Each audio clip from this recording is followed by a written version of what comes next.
bakla ka ba talaga? Buntisin mo nga ako. Honestly, no boyfriend since birth. Tapos wag niyo na masyadong i-flex ng malala sa social media kasi privacy is power.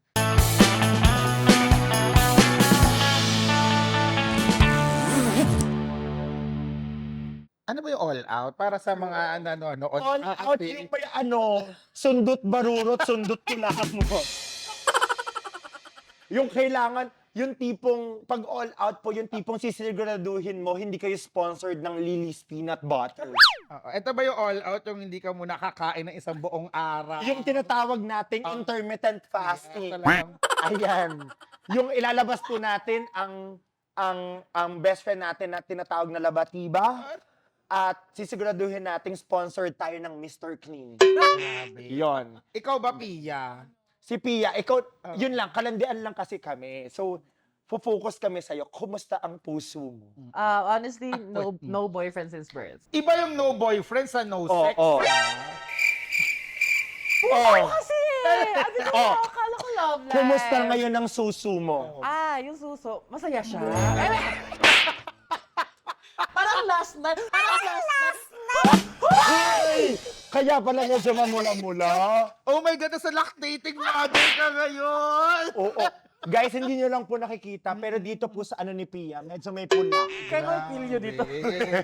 Kaya po yan yung side niya kasi may tinatago po siya dito. Tsaka nung lumipat si Pia dito sa Maynila, talagang lagi ko yung nakikita. She's everywhere. Yes. Talaga. At lagi may kasamang lalaki. Ang pangalan niya, Nice. Michelle Yeoh. Everything, everywhere, all at once. Yeah. Sabi ko, grabe. Minsan makita ko, si Pia ba yun? Kasi nga malabo na yung mata ko. Tapos may kasamang lalaki. Parang iba yung kasama niya nung isang araw. Gano'n niya pa diba? iba talaga. See you sa 25, ha? Bukas. O hindi. Pero, yeah. Sex active. Pero no love life. Sikip niya doon. Yeah. Parang, Sex active. sobrang sikip. Alam mo, di na ka naman Uy, pero I just wanna share din na parang, hindi naman siya weird, pero feeling ko napaka-colorful ng love life ko kahit wala akong boyfriend. Like, labeled one. Oo. Puro situationship eh. High school, nagka-girlfriend ako. Okay. Nagka-girlfriend talaga ako. Parang sa isang, diba, first year, second year, bawat year may isang girlfriend Ay. ako. Pinakamatagal was 6 Ito, months. totoong chick boy. Pinakamatagal 6 months. Tapos, ang story noon, parang, di ba matagal yung 6 months, be? So, parang sabi ko, parang hindi na ako nakakalandi sa mga boys. Parang, ayoko na to, gano'n. Before JS prom, hiniwalayin ko yung girl. Tapos, Ang para bad mo. maging ready. Ay, hindi naman kasi parang hindi na ako Sana happy. after ng JS, wala siya kadate tuloy. Kaya nga, ito ngayon nangyari. Ito ngayon nangyari. Nung, akala ko sa GS Pro, makakalandi na sa mga boys, sa mga varsity, ganun. Hala, si ate girl, umiyak-iyak sa gilid. Tapos parang naging responsibility ko siya. Sabi ng mga classmate ko, uy, si i-comfort mo doon ko. Bi, naka-pink ako, Bi. Putok yung blush on ko, papa-comfort mo ako sa Wala ko nagawa. And then, nung nasa Manila na ako, may poser. I found out na poser siya. Nagpanggap siyang lalaki, ganun, chat kami, tapos parang, alam mo yun, parang attached na ako sa kanya. Nung nag-reveal siya sa sarili niya, tomboy siya. Na nai-inlove sa akin, parang, hala, So, ang gulo na, ano na, no? Yung lalaking mahal ko, tomboy, at bakla ako, ano na kami? So, ang gagawin mo sa wedot ko, dokito frito na lang, ate. Gulong-gulo na ako. parang, ito ba yung rainbow? Parang gabi naman, kundi na magiging santo na ako ng Oh my yung mga God, gender. ang interesting. Anong ginawa mo? And then, like, naging honest naman ako sa kanya na na-offend ako, na-disappoint ako kasi you lied at the first place. And then, sabi ko sa kanya, sorry, ayoko din kasi ipilit. Wala kasi akong feelings sa ganitong klaseng gender. Like, wala na kasi talaga. Umiyak-iyak siya, pero sorry. Kinomfort mo ulit. Hindi ko na siya kinomfort. So, na-brush on pa rin ako noon, pero hindi ko na siya kinomfort this time. Ayun, pero sa mga boys naman.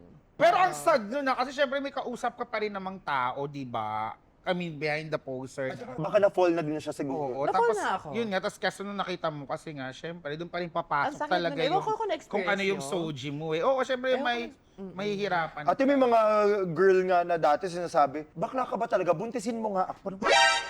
Baliw ka ba, te? With the tomboy term, ano ba siya? Like, lesbian o Not lipstick. trans man?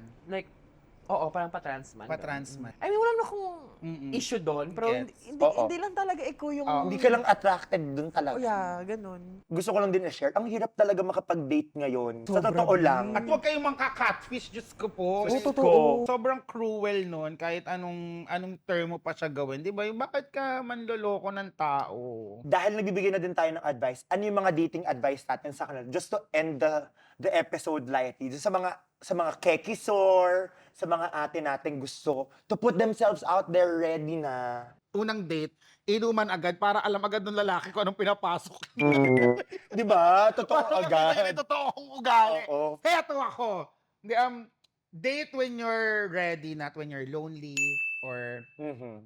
and cliche na to pero kailangan talaga muna sure ka sa sarili mo. Mahal mo yung sarili mo, hindi yung kulang ka. Di ka dapat humahanap ng bubuo sa'yo. Yes. Diba? Kailangan buo ka para magko-complement lang kayo with each other. Kasi kapag nawala siya or if ever it fails, lalo ka mababawasan kasi pag nagmahal tayo, di ba? May nakukuha at nakukuha portion ng buhay natin. So dapat kung hindi man full, at least sobra pa yung pagmamahal natin para laging may retermas. Enjoy the ride, enjoy the journey. Paano ba mag-enjoy ng ride? Ano lang, nakakapit. Mabago kasi sa sa Pilipinas. Teka lang! Oo, ganon. Safe sex. I mean, I'm Yes. super sex positive kung tao. As long naman na nasa tamang edad ka, sex should be enjoyable and pleasurable, but please do it responsibly. Tapos wag niyo na masyadong i-flex ng malala sa social media kasi privacy is power. Kasi minsan kahit may sure ka sa kadate mo, hindi ka sure sa mga taong nakapalibot. Di ba? From personal experience ba to Ako kasi yung gano'n. Ako pala yung ahas. Binabalaan ko na kayong lahat. Yung mga jowa nyo. Pwede ba? I-hide nyo yung Nag-message story kasi. nyo kay Ina Evan. Diba? Inasang ka mamaya. Alam ba yan ang jowa mo? Nang out of town. Bakit? Yun lang. Ikaw, Pia. Ikaw, Pia, ikaw ang pinakamakipot sa ating Oo. tatlo. Di ka na Hindi ko alam kung dyan. valid yung advice ko kasi wala na akong successful na date. Pero, siguro let's be true sa mga nilalagay natin sa dating apps. Huwag nating i-fake. I mean, may standards kasi tayo, di ba? Like, Mhm. I prefer taller, I prefer shorter. Huwag niyong i-fake na mas matangkad ka, yung mga ganon. Kasi Yes. parang, Totoo din naman. mahirap kasi pagdating na sa personal na parang madi-disappoint ka at the same time, mapafeel mo yung disappointment mo sa i-date mo. Yeah. Let's be also true din kung ano yung intention natin sa i-date natin. Kung are we looking for fun or we're looking for a serious relationship.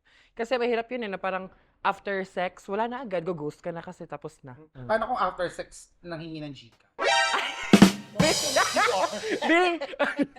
Sa mga nakakausap ko, ang lagi kong tanong, do you wanna have sex with me or do you want to have a date with me? Para malinaw. Yung unang-una pa lang, parang, ganyan, parang, ano ba? Titikman mo lang ba ako? Kasi kung tikiman, ano ka? Top, bottom, may place ka ba? Yes. Wala, on prep? Ganito, anong preference mo? Bet Pero mo ba ang ako tapang with nung me? ganong tanong, ha? Pero tapos kung date, hindi mo muna ako matitikman. Let's have a date. Let's have a formal date.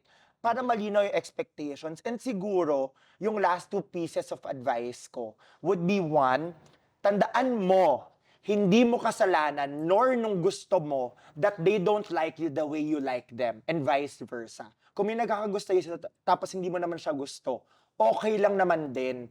Walang may kasalanan sa inyo kasi ang tawag doon preference. And pangalawa, bago kayo makapag-date, you need to know your negotiables and non-negotiables. And it takes mature people, adult people, to really know your negotiables, what your wants, what your needs are, and don't settle. Papasok ka sa isang relasyon as an adult, dapat ready ka din to have adult conversations. Because it makes 2 adults to make a relationship work. So, hindi siya all rainbows and butterflies. So, dapat... It's compromise that Yes. moves us along. Yes. Sabi ng Maroon 5. Totoo. So, di ba? Kasi parang, more often than not, ang gusto lang natin yung good times, yung parang sweet talk, sweet moments. Pero kapag nagkakagipitan na or may mga mahihirap ng conversation, yun yung na-avoid natin. Wag, yun lang. Ano ba yung mga mahihirap na conversation sa date? Pang-ambagan. Yun. Totoo! Totoo yun. Yung parang, Hirap, ha? huy, hindi ako magbabanggit. Oo. Tsaka yung, porket alam niya na medyo AA ka sa buhay, ina-expect niya ikaw na agad. Hoy, Oo. So, yon. I just wanna clarify na yung word na bakla or bayot in Bisaya should not be used as something negative.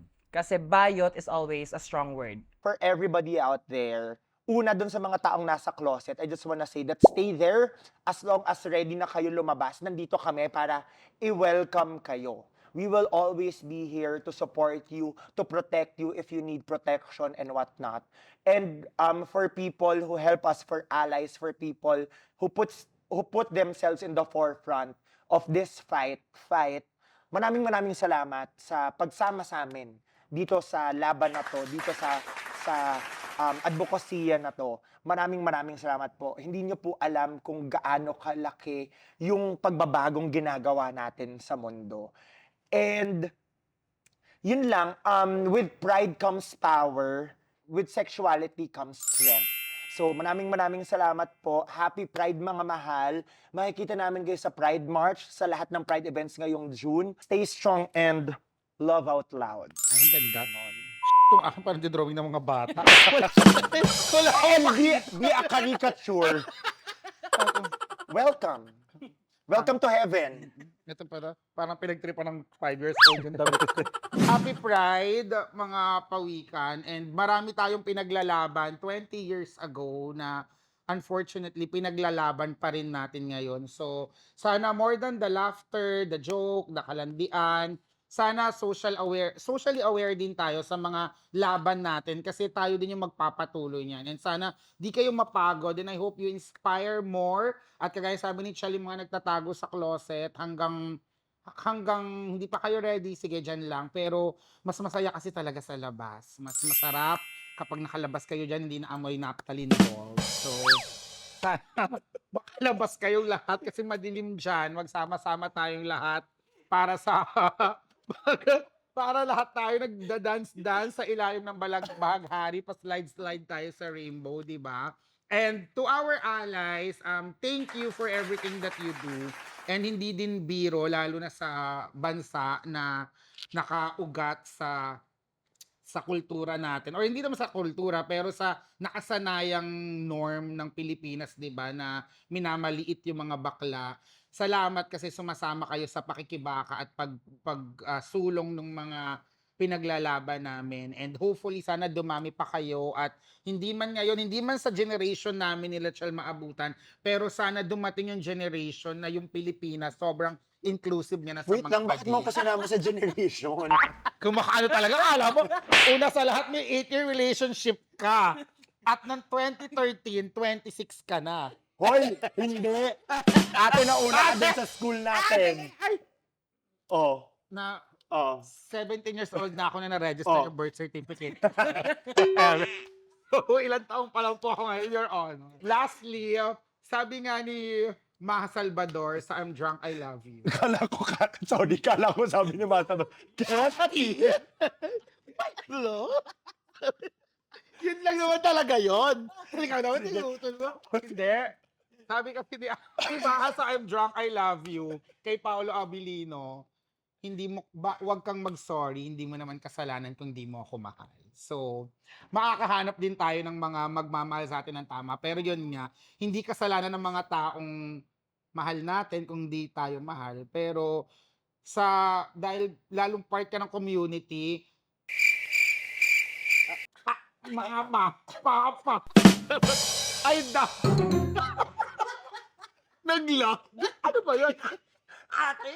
Nakita ko yung umiikot na gano'n. Hindi na-charge yung battery ko. Aray. Hindi ka kakulangan. Sobrang importante mo at sobrang colorful ng buhay mo. Siguro namamangka ka lang sa maling ilog. Or pwede din namamangka ka sa dalawang ilog. Mamili ka na Or lang. namamangka ka sa damuhan. Siyempre, mas Mali mahirap yun. yun. Oo. So, ayun lang. Hanapin mo lang yung tamang pagbabangkaan. And Yes. sana huwag kang mapagod magmahal. Stay safe, stay sane, but never silent.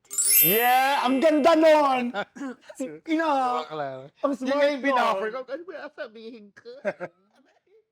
So, yon. Maraming salamat po sa lahat. Thank you. And this is BP Talk